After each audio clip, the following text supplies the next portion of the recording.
Kopi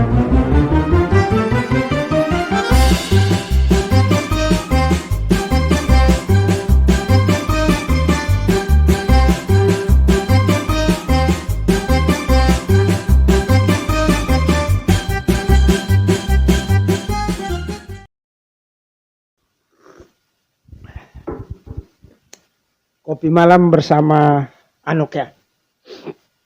Ya, penikmat podcast Forum Pemuda NTT malam hari ini saya bersama seorang sahabat saya, akademisi muda dari Universitas Flores, Bung Anokian. Selamat malam teman. Selamat malam, saudara. Siap. Rekan, teman kuliah, teman seperjuangan dulu. Gini, sampai kapan tadi dari Jakarta? Tadi dari Jawa tadi sampai tiba sini siang. Jam? Ya sekitar jam 1 lah. Jam 1. Habis menunaikan janji dengan Siap. sahabat lama ini, jadi mau ajak diskusi, ngobrol, bicara soal ya mau ngomong sejarah atau apa bisa. Karena kita kan base-nya Sama-sama dari pendidikan sejarah. Ya, jadi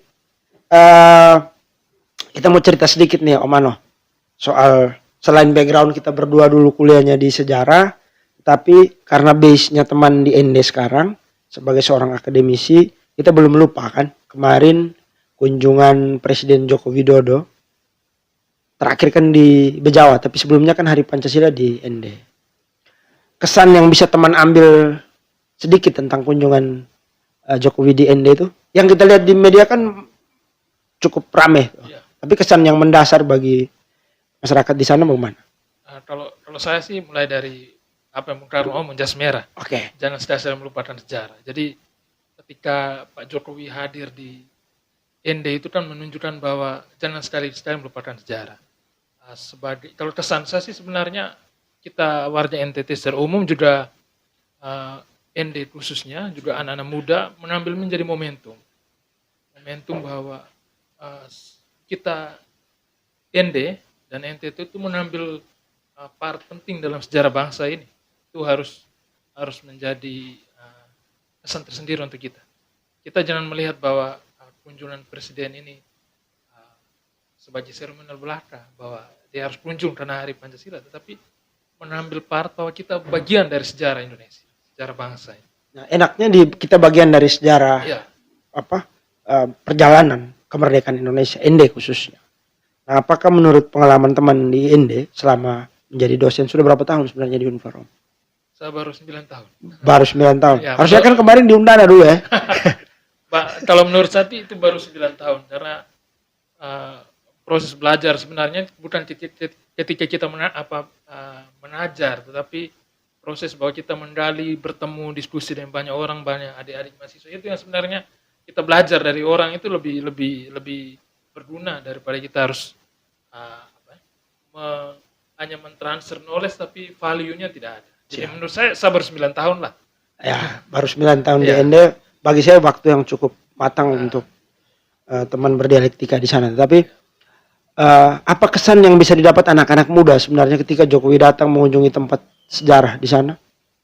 Kalau saya sih tadi ya, kesadaran bahwa kita bagian dari sejarah bangsa ini, sebagai anak muda itu harus mengambil bahwa rasa kecintaan, memori kolektif kita itu harus dibangun. Bahwa kita bagian penting dari sejarah ini, kita bisa belajar dari knowledge sejarah itu sendiri, tapi value-nya. Jadi Bung Karno itu kan dia belajar dari ND sebenarnya, bukan ND harus belajar dari dia, tapi dia belajar dari ND. Banyak part sejarah yang terjadi di ND, tetapi ada sejarah-sejarah kecil itu yang harus anak muda itu memperhatikan bahwa dia hanya bukan pergi dan dibuang di sana, tetapi apa yang dia belajar dari kita. Itu yang harus menjadi kekuatan anak muda, bahwa orang-orang kita dulu sih Bung Karno belajar dari mereka. Jadi sekarang kita juga harus menunjukkan bahwa ND kota kecil, NTT provinsi kecil, tapi sebenarnya punya berdaya, punya pengaruh besar untuk bangsa ini. Terutama kalau kita di bidang kita ya sejarah. Nah, ND ini kan dikenal selain sebagai kota pendidikan, kota literasi menurut saya, kota baca dan kota Orang dulu kalau orang mau sekolah kalau di ND itu ibarat sudah lengkap menjadi apalah eh, pelajar dan lain sebagainya. ND adalah tempat bersejarah, tetapi menurut saya eh, terakhir Pak Jokowi kunjung ke sana kan ada satu dua tempat yang beliau lupa mungkin waktu itu. Sepengetahuan saya tuh terakhir saya dikonfirmasi eh, ada tempat sejarah yang sebenarnya tidak ada dalam agenda kunjungan Jokowi waktu itu. Seperti Serambi Jokowi. Minta maaf, Serambi Soekarno, Serambi Bung Karno tuh Jokowi lupa, sorry, Serambi Soekarno sebenarnya. Ya, Itu kan hampir katanya tidak ada dalam agenda kunjungan tuh. Begini, saya meminjam kata Pater Leut Leden, Oke. Dr. Pater Leut Leden itu ND itu oasis sebenarnya. Oh, Tadi kita mulai dari awal bahwa ND part penting, meminjam kata Dr. Pater Leut Leden itu kan ND itu oasis. Jadi ada part-part ketika mengambil, kenapa dia harus kunjung Serambi? Semua itu kan dia proses belajar, bertemu dengan misionaris kan ada di Serambi itu ya. Diskusi banyak. Dan ada ketika saya mengikuti lawatan sejarah nasional di Bandung, sekitar tahun 2015, itu kan masih diteliti Bung Karno itu menulis apa saja, surat yang melalui misionaris. Itu kan part yang harus digali lagi tuh. iya, Bro, di situ Jadi tuh kelihatannya. posisi penting misionaris, habis itu komunikasi dengan orang-orang sekitar. Jadi itu yang membangun Bung Karno bahwa sebenarnya Indonesia kecil yang dia kan baru pulang dari Bandung, dipindah ke sini, itu kan merasa bahwa jauh, ND akan tidak mungkin. Belanda tuh berpikir bahwa kalau dia dibuang di ND habis dia. Justru ternyata terbalik. Jadi dia menemukan apa yang roh geisnya lagi itu di ND. Jadi ternyata apa yang Belanda pikir itu terbalik. Keliru lah. ND itu menjadi balik tadi oasis. Dia benar-benar apa yang dia cari itu dapat di ND. Nah, menariknya waktu bertemu dengan misionaris itu, Om Ano, beberapa referensi mengantar bahwa Bung Karno mengajarkan Pancasila melalui tonil, misalkan lewat misionaris itu. Lalu kemarin waktu di ND kan Ano sempat ajak saya nih, ajak makan di pasar itu kan ikan, kita udah makan apa kok ikan ya di situ. Itu pantai apa sebenarnya waktu itu? Jadi itu kan kawasan Panteria, kawasannya. Itu tempat bersejarah juga sebenarnya. Kalau menurut cerita Bung Karno sering hobi pesiar di pantai, berdiskusi orang di pasar. Jadi Bung Karno itu kan menemukan Indonesia mini di ND sebenarnya sampai sekarang. Kalau kita omong bahwa Indonesia mini menurut saya itu paling apa tuh tingkat toleransi, bagaimana roh Pancasila itu menurut saya itu sudah dari dulu ada. Ada ya. Ya, jadi itu yang menjadi semangat Bung Karno bahwa ketika dia mau belajar, dia ke misionaris. Dia mau belajar secara masyarakat, sosial, konsep-konsep sosial yang dia baca, dia kan pasti banyak baca. Dan dia temukan semua di masyarakat. Jadi konsep-konsep itu yang membuat dia bersemangat. Yang namanya kita juga, kita orang sosial. Kita kalau sehari tidak ketemu orang kan, itu. Bung Karno itu kan banyak, menurut saya itu kan banyak bertemu orang baru yang membuat dia semakin belajar. Indonesia itu nanti seperti apa. Dan itu Belanda di luar dugaan bahwa, wah, kenapa harus ND? Kenapa harus ND ini Belanda lupa sebenarnya kalau Bung Karno juga punya misi khusus lah menurut saya ya, kita yang ini sambil ngopi Om. Ya, sambil ngopi. Siap Bos, kopinya. Kopi apa nih Anto? Kopi Flores. Kopi Flores lah. Kebetulan kita ngobrol soal satu tempat di Flores, kita minum kopi Flores dulu. Tapi saya lihat Om kan dulu pernah urus kopi Om. Masih jalan tidak? Masih sih, tapi tidak sedulu. Jadi lebih banyak bergerak di desa. Ya. Desa wisata. Ada salah satu desa di Sambit Soko, desa Ulu Tengah, itu BUMDes-nya kami dampingi dengan teman-teman dari UKSW Salatiga dan sama dengan BUMDes Flores untuk pemberdayaan di sana. Jadi ini kaitan dengan sejarah juga sih sebenarnya, sejarah budaya, konsep-konsep. Bung Karno juga kan di sana dia belajar bagaimana orang etnis Lio, etnis ND itu budaya apa semua itu kan dia dapat di sana banyak. Jadi ya dari awal tadi kita jangan berpikir bahwa kita ini bukan part penting. Ya, siap. Itu part paling penting adalah Bung Karno itu belajar dari kita sebenarnya. Ya. Nah, kita sentil kopi tadi kan saya sempat baca dulu teman bikin satu ini ya, live book atau apa? Waktu itu kan saya sementara habis sih buku itu. Saya mau menulis warna-warni kopi. Warna-warni kopi Flores. Jadi itu Konsepnya tuh bagaimana sebenarnya? konsep saya itu kan bagaimana petani kopi dan lain-lain sejarah itu. Tapi itu butuh butuh apa? Butuh riset, butuh kerjasama banyak orang. Kalau saya sih sudah selesaikan itu kan yang di Nusa Indah, yang komik Bung Karno. Komik Bung Karno di Komik Ende. Bung Karno Ya, di jadi Ende. itu kita transfer cerita Bung Karno itu ke komik. Itu terbit 2016. 2016. Komik Bung Karno di Ende itu dalam Bung Karno di Ende itu dibuat komik, partnya dibuat komik. Jadi ada cerita-cerita kan dulu tesis saya kan buat komik juga.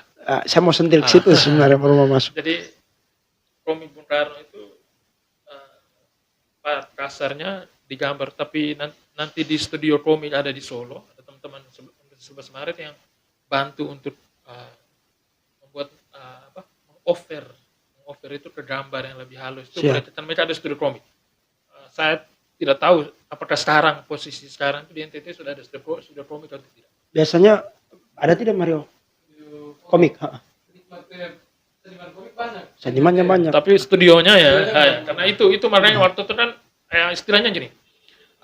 Part cerita yang kita orang sejarah nih, yang mana dimasukkan itu kayak buat film lah menurut saya dan saya baca, saya belajar dari tesis saya itu kan buat komik. Jadi kita kayak buat film sebenarnya komik.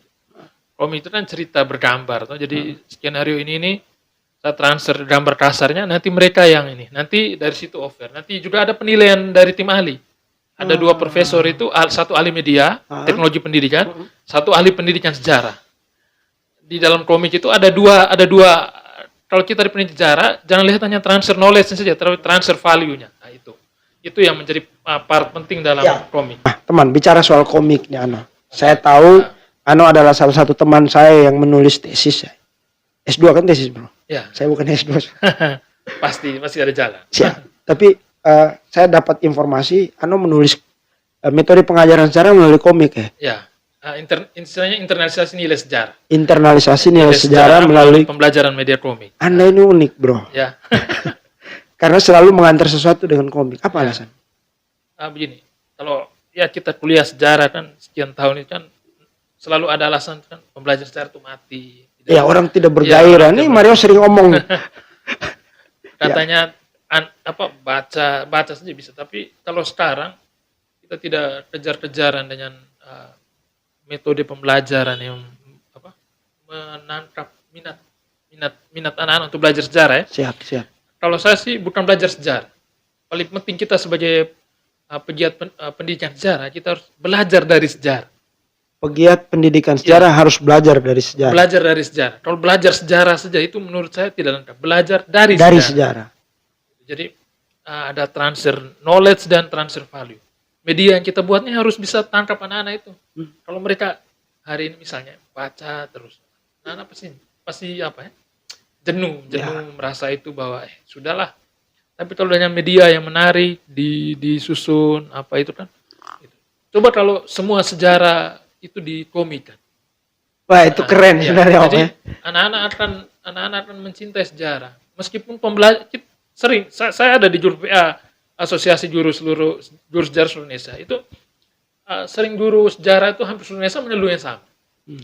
Part bagian mata pelajaran sejarah kan hampir tiap tahun disunat lah istilahnya. Sekian jam.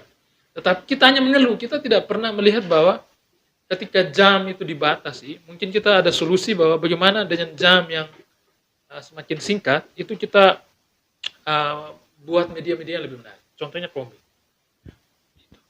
Nah, habis satu media lagi nanti itu kan kita lupa bahwa sejarah itu harus ada pembelajaran di luar karya wisata. Ini saya mau masuk nih Om Ano. Saya dengar ada informasi Om Ano mau buat satu bukan gebrakan sih. Satu cara merubah cara berpikir banyak orang tentang melihat Ende tadi sebagai kota pariwisata tapi tidak melupakan sejarah. Ini konsepnya bagaimana sebenarnya? Oke. Jadi gini. Saya pernah bicara ini di Kongres Sejarah di UGM tahun 2018. Itu ada Kang Boni juga, Boni Triana, itu pasti tahu lah kalau kita harus redaktur historia. Jadi ada orang-orang sejarah hebat semua. Saya langganan untuk majalah.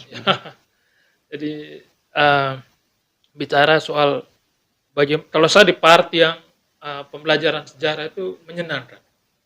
Saya ambilnya itu kan metode karya wisata tapi konsepnya city tour. City tour, ya. Kenapa Ende tidak bisa? Banyak negara di luar itu contohnya Macau. Makau. Orang jual turnya itu hanya gereja yang terbakar, itu menjadi part sejarah. Dipaketkan begitu mahal. Kenapa Ende yang begitu banyak nilai sejarah kita contoh ya? Kalau bro turun Ende, orang tahunya pergi ke Limutu. Dia bingung ketika besok mau penerbangan, dia di Ende itu bingung mau kemana. Habis itu kita turun ke bandara Ende, kita tidak pernah merasa bahwa Ende kota Pancasila. Bro pernah turun Ende kan? Ya. Di situ tidak ada, misalnya itu kan contoh hal-hal kecil.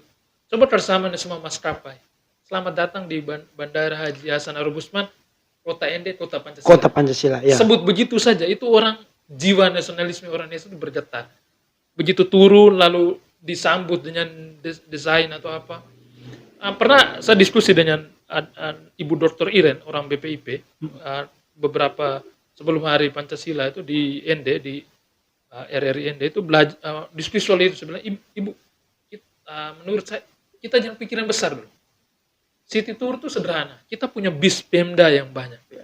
Kenapa kita tidak tawarkan City Tour? Habis itu kita buat aplikasi yang murah-murah, misalnya ND apa begitu. Jadi orang bisa download, orang bisa pergi. Kita kan bicara value, Betul. Value apa? Pariwisata bicara soal value chain, rantai nilai. Akan ada beberapa orang yang terlibat di dalam itu. Kita mulai dulu. Persoalan kita kan harus begini. Kalau tidak tunggu pemerintah, siapa lagi? Sebenarnya mulai dulu lah. Gitu. Jadi saya sementara mengajukan proposal untuk itu, semoga bisa untuk keperluan studi juga untuk keperluan pengembangan itu bagaimana konsep city tour. City tour, Ya. histori tadi, sejarah. Ya, sejarah. Jadi orang turun di bandara, dia tidak langsung ke Kelimutu, atau ketika dia pulang dari Kelimutu, dia itu. Jadi misalnya guide-nya itu anak-anak yang masih berkuliah di pendidikan sejarah kami, dia jadi guide. Itu transfer nilai, dia belajar, ketemu banyak orang, jejaring, itu kan itu tidak bisa dinilai dengan uang sebenarnya, mahal. Habis itu kalau dinilai dengan uang, tadi kan beberapa titik itu kan dipasang tarif ya. Entah dikelola oleh pihak ketiga atau pemerintah langsung handle. Gitu. Jadi orang tahu bahwa bro kan datangnya dia bingung kalau sampai di bandara. Sebenarnya kalau orang turun Ende kan bahwa dia kota sejarah Pancasila, iya. Tapi itu ketika diceritakan, dijelaskan tuh dia baca referensi. Kalau misalnya dia connect misalnya salah satu bank bersama dan itu. Dia pakai aplikasi, dia beli paket itu dengan tawaran-tawaran itu. Dia beli di depan. Semua orang itu dapat bisa terkonek. Zaman sekarang kita tahu bahwa digitalisasi semua tuh. Tapi kalau kita tidak sampai di situ, kita akan merasa bahwa contoh orang mau pergi ke bawah rumah pengasihnya. Kadang tidak berjodoh. Kalau penjaganya ada acara atau tidak dikontak, tidak dijadwal, iya. Kadang kan begitu. Jadi kita melihat bahwa itu juga kalau ketika itu kan semua akan disiapkan. Contoh kita lihat Gedung Immaculata kan menurut saya ya sebagai orang itu kan. Sabar, Gedung Immaculata ini gedung yang biasa Bung Karno pentas tonil yang di atas. Oh, tonil yang di panggung itu. Itu kan menurut saya juga setelah dibangun dengan anggaran besar juga. Akhir-akhir ini ya kalau kita bilang terawat juga ya begitu-begitu. Banyak hal yang harus dilihat. Kalau ketika konsep city tour berarti itu akan titik itu kan akan dijaga ya, karena itu menjadi rantai nilai itu, dan semua orang pasti terlibat, karena pariwisata itu kan sebenarnya kerjanya bukan satu pihak stakeholder saja, banyak orang di situ. Nah, konsep sebesar ini, Om Ano, itu sudah pernah didiskusikan di kampus atau di pemerintah misalkan? Sering diskusi lepas. Ide ini mahal loh, ya. Sebenarnya. Jadi kalau saya sih begini, kita harus tiap akademisi ya, misalnya kami di Universitas Flores, kami menyiapkan kajiannya dan menyiapkan contohnya leaflet untuk perjalanan. Ya. Habis itu masuk di data aplikasi tadi. Jadi ketika dia mendownload atau dia mengklik atau dia membayar, semua itu sudah di dalam. Pihak misalnya contoh kita sebut salah satu bank punya apa bersama. Jadi orang membayar apa semua itu di situ. Pemerintah itu bagian mana? Pihak ketiga bagian mana? supaya bisa hidup dari situ. Iya, juga anak-anak muda di ND misalkan kan. Iya. Belum tentu hari ini kita tanya tentang konsep nilai sejarah yang ada di ND atau tempat-tempat yang bersejarah di ND, mereka juga belum tentu tahu hari ini. Di anak muda di ND bisa saja begitu. Ya, karena begini, proses belajar dari sejarah ini kan tidak semua orang dapat. Orang begitu merasa bahwa yang penting saya belajar sejarah. Oke. Tapi belajar dari sejarah ini kan Agak berat. ya, anak muda menurut saya mengambil part pentingnya itu dia seperti Om Bedi tadi omong bahwa banyak juga ya sudahlah, yang penting apatis seperti itu. Tapi saya yakin kalau konsep ini jalan, banyak orang akan terlibat. Nah ini kalau menyentuh ke misalnya banyak orang yang akan terlibat. Yang segmen yang mau kita lihat ini kan anak-anak muda ini, Man. Ya. Segmen yang paling mudah untuk anak-anak muda ini mencintai atau mau belajar tentang sejarah atau belajar dari sejarah tadi itu butuh apa ya, sentuhan selain yang Om Mano bilang melalui mekanisme aplikasi tadi, digitalisasi tadi, lalu livebook dan lain sebagainya. Tapi cara yang paling konkret sebenarnya yang bisa kita contohi apa yang bisa kita ambil di ND kalau anak-anak atau teman-teman di ND punya ide. Kalau untuk anak-anak muda ini maksud saya. Kalau saya kan kalau kita misalnya bicara aplikasi, anak muda itu kan bisa pasti berpikir gunanya apa untuk mereka ya. Tapi di situ kan bisa ada beberapa macam item lapor jualan, mereka bisa terlibat di situ misalnya kaos atau buat apa yang terkonektivitas dengan aplikasi City Tour itu. Tentu tidak meninggalkan nilai historis begitu. Jadi satu lagi mereka juga begini.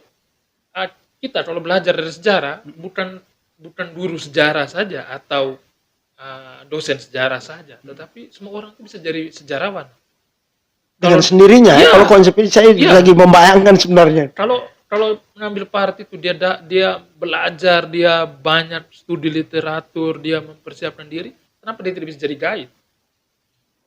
Guide ini kan kekuatan tadi Om Bedi itu disinggung bahwa yang dia itu kota literatur. Kalau dia punya literasi sejarahnya bagus, ya kalau dia S1 bukan S1 pendidikan sejarah atau dia tamat SMA tapi dia begitu menguasai ya, itu dia bisa terlibat sebenarnya. Selain dia punya misalnya dia punya unit usaha apa yang bisa dikaitkan dengan aplikasi itu.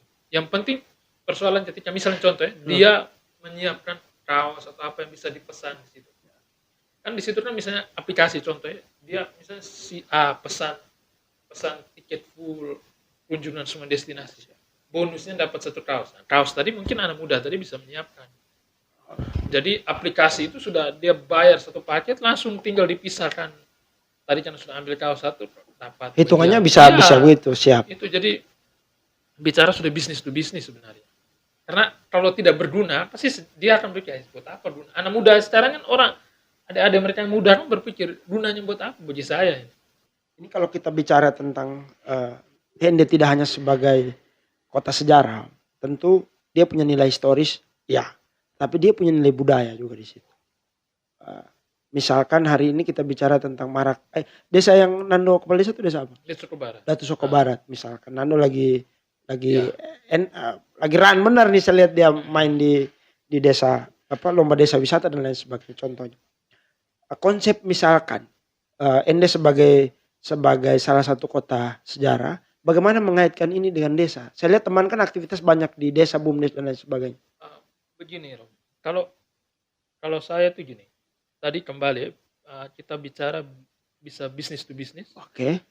Atau konsepnya itu kan kembali tadi rantai nilai. Rantai nilai. Kalau orang tidak merasa bahwa dia part penting, dia akan cuek. Tapi ketika konsep tadi City Tour kita bisa bicara City Tour. Tapi kembali misalnya konsep City Tour tadi ada oleh-oleh misalnya dari Nando punya desa. Datu Soko. Ya. Nando kalau dengar nih ingat atau dari Wulodai Tengah apa, atau dari desa apa. Atau misalnya ada kunjungan. Wolotopo kan dekat tuh. Ada rumah adat Wolotopo, ya. Wolotopo, Mario. Ya. Itu atau kalau tidak bisa lebih jauh lagi ke Detsoko tadi, kemana-mana. Jadi City Tour itu aplikasi yang ada semua di situ, desa-desa yang dekat. Diberi deskripsi itu tugas mungkin bisa ada akademisi, dan kuliah, jadi dilibatkan. Satu lagi itu apa ya? kita kadang itu terlalu berpikir kerja masih sendiri-sendiri. Kalau saya melihat tuh, kalau kekuatan misalnya kita bicara secara kecamatan di Cokro Di menjadi penyangga untuk kota Ende. Datu Soko. Ya, kecamatan di Cokro secara umum. Oh. Jadi penyangga untuk wisata city tour tadi. Itu kalau tidak ada kerjasama yang baik kan pasti Nando berlari nih. Ya. Bisa contoh Nando berlari, tapi desa-desa yang lain bagaimana? Iya ya, Habis benar itu juga. kembali lagi tadi misalnya paling dekat Wolotopo. Nah, dalam konsep city tour ini seperti apa? Ini kan banyak yang terkait nih, dinas-dinas terkait banyak sekali nih. Perhubungan, PU, Kita kalau di desa Taman Nasional. Nah, Tadi kembali Universitas Flores atau STPM, Stipar, pokoknya semua kampus-kampus di ND. Kalau semua ini kan duduk habis menyesuaikan program. Kadang kan begini, kadang tuh kan kita tidak pernah berpikir bahwa ada kadang itu programnya sama nih. Memang berguna, tetapi kalau membuat program yang sama di desa yang sama kan kadang buang garam di laut. Nah, jadi kalau saya di tahun awal itu semua stakeholder punya konsep ini kita panggil duduk diskusi. Satu mimpi saya adalah bagaimana semua ini bisa kerjasama dan jalan. Semua stakeholder tadi. Iya, semua stakeholder. Kalau jalan masing-masing misalnya di desa penyangga Taman Nasional Cilimutu punya pemberdayaan untuk desa-desa. Misalnya menyiapkan oleh-oleh atau apa gitu. Kita omong hari ini kalau beroperasi ke ND kan pasti orang pesan. Kita jangan sebut merek keripik gitu ya. Maksudnya ada satu keripik yang tidak soal. Nah, kalau saya tidak usah sebut lah. Okay, sebut pasti promosi itu. Kalau itu masyarakat. Jadi kemarin itu Universitas Flores itu ada dapat dana hibah untuk pengembangan desa di Nobosi itu sampai dengan pengolahan keripik dan lain-lain. Dari Ubi Nobosi itu. Lupa kita ya soal tadi itu. Ya, jadi kayak oleh-oleh itu dikaitkan banyak hal, rantai nilainya jalan sebenarnya kalau di aplikasi ini. Dan kita tidak bisa melihat bahwa ini terjadi dengan semua itu jalan dalam waktu singkat. Siap. Kita sering orang berpikir bahwa buat program hari ini bulan depan jalan langsung. Karena ini menyangkut pemberdayaan. Muaranya itu adalah pemberdayaan masyarakat. Pemberdayaan berotot biasa keluar masuk desa. Pemberdayaan ini kan kadang kalau orang yang misalnya orang berpikir bahwa misalnya bantuan CSR atau apa-apa dikasih harus tahun yang sama jadi. Tidak bisa itu, menurut saya tidak bisa. Itu bukan pemberdayaan. Contoh saja misalnya ada bangunan fisik yang konsepnya CSR pemberdayaan itu tidak bisa kita paksakan bahwa yang begini-begini. Padahal keterlibatan orang itu bisa stakeholder semua ya itu duduk bersama, kerja bersama itu. Ya kalau mimpi tadi kan semuanya jalan ya. Semuanya jalan bersama. Ada menata kota, bangun dari desa, habis itu kerjasama antar pemerintah desa, pemerintah kota.